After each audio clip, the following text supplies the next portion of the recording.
रहे हैं द फुलझड़ी और मैं श्रुति। कोणार्क जहां पत्थरों की भाषा मनुष्य की भाषा से बेहतर है। ये पंक्तियां महान कवि रविंद्रनाथ टैगोर ने कोणार्क मंदिर की अद्भुत छटा देखने के बाद कही थी। आपको बता दें कि उड़ीसा में स्थित ये एक ऐसा मंदिर है जो भगवान सूर्य को समर्पित है। यह भारत की प्राचीन धरोहरों में से एक है। इस मंदिर की भव्यता के कारण ये देश के सबसे बड़े 10 मंदिरों में गिना जाता है। कोणार्क का सूर्य मंदिर ओडिशा राज्य के पुरी शहर से लगभग 23 मील दूर नीले जल से लबरेज चंद्रभागा नदी के तट पर स्थित है। कोणार्क 2 शब्दों कोण और अर्क से मिलकर बना है। अर्क का मतलब होता है सूर्यदेव।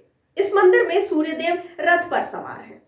कोणार्क के ऐतिहासिक सूर्य मंदिर को यूनेस्को ने विश्व धरोहर के रूप में शामिल किया है। यह मंदिर बेहद खूबसूरत होने के साथ साथ वास्तुशास्त्र की नजर में भी बहुत खास है। आइए सबसे पहले ये जान लेते हैं कि इस मंदिर के पीछे क्या पौराणिक कथा है। इस मंदिर की कहानी भगवान श्री कृष्ण से जुड़ी है। कथा के अनुसार श्री कृष्ण के पुत्र सांब को कोढ़ रोग हो गया था। तब सांब ने मित्रवन में चंद्रभागा नदी के संगम पर कोणार्क में 12 वर्ष तपस्या की और सूर्यदेव को प्रसन्न किया।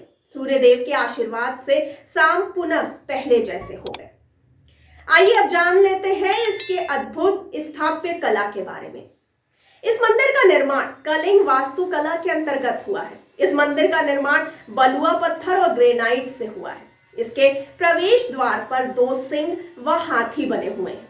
हाथी मानव के ऊपर बने हैं। दक्षिणी भाग में 2 घोड़े बने हुए हैं जिन्हें उड़ीसा सरकार ने अपने रज चिन्ह माना है।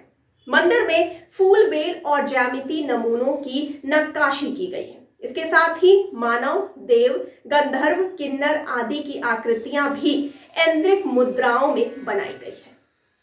आइए जानते हैं कि कोणार्क सूर्य मंदिर का पतन कैसे शुरू हुआ।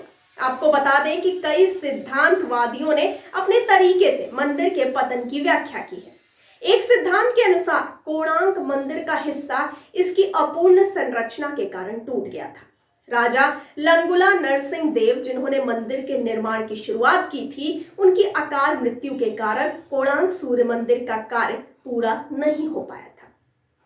अगला सिद्धांत मंदिर के शीर्ष पर स्थित चुंबकीय पत्थर अर्थात खनिज मैग्नेटाइट का टुकड़ा जो स्वाभाविक रूप से चुंबकीय है, इसका है।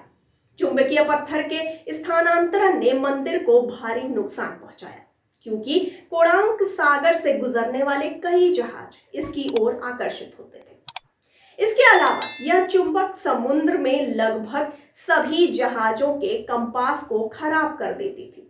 इस परेशानी से बचने के लिए पुर्तगाली यात्रियों ने चुंबकीय पत्थर को चुरा लिया। चुंबकीय पत्थर के विस्थापन के कारण मंदिर में बहुत असंतुलन हुआ और कोणार्क मंदिर गिर गया।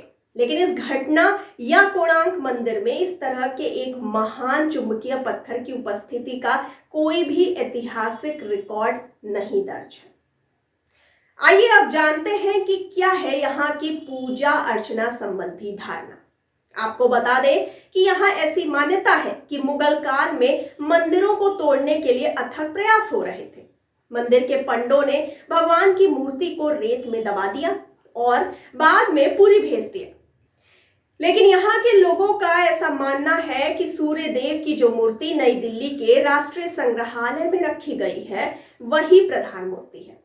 कहा जाता है कि मूर्ति हटाने के बाद पूजा अर्चना यहाँ बंद हो गई और यह स्थान कई सालों तक जंगल से ढका रहा। एक अन्य मिथक है कि मंदिर का जो मुख्य शिल्पकार था, उसके बेटे ने मंदिर में आत्महत्या कर ली थी, इसीलिए मंदिर में कभी भी पूजा अर्चना नहीं की गई। इतना सब कुछ जानने के बाद जरूर आपके मन में यहाँ आने की भावना जरूर उठ रही होगी। तो आइए आपको बताते हैं कि कोणार्क सूर्य मंदिर तक कैसे पहुंचा जाए। कोणार्क तक पहुंचना मुश्किल नहीं है क्योंकि यह कस्बा सड़क, रेल और वायु मार्ग द्वारा अच्छी तरह से भारत के सभी प्रमुख भागों से जुड़ा हुआ है। भुवनेश्वर हवाई अड्डा निकटतम हवाई अड्डा है जो अच्छी तरह से जुड़ा हुआ है और यहाँ से देश के सभी हिस्सों के लिए नियमित उड़ानें हैं। यह हवाई अड्डा कोणार्क से 64 किलोमीटर की दूरी पर है। कोणार्क के निकटतम रेलवे स्टेशन पुरी और भुवनेश्वर दोनों शहरों में है।